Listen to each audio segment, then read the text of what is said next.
Hello guys, good morning, happy Sunday po. Happy Mother's Day sa lahat ng mga mama ngayon guys. For today's video guys, mag-exercise tayo. Gamit natin ang ating bisikleta.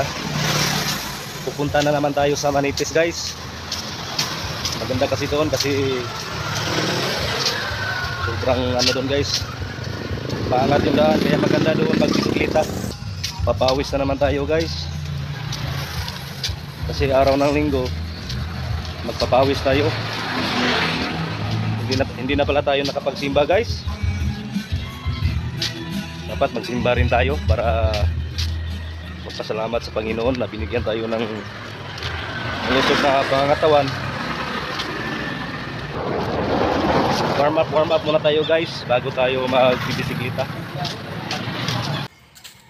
Ngayon guys, dumaan pala ako muna dito sa aming yarda guys para manghiram ng helmet. Kasi wala tayong helmet guys eh. Bawal tayong magbabike na walang helmet.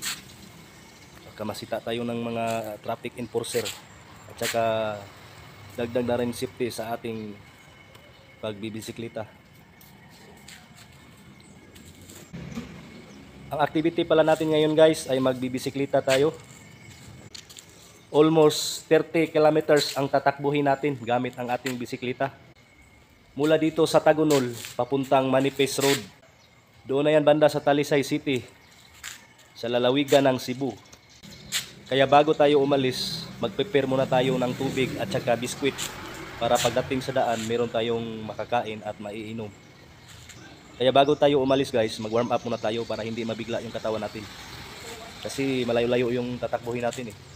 Almost 30 kilometers from Tagunol to Manipis.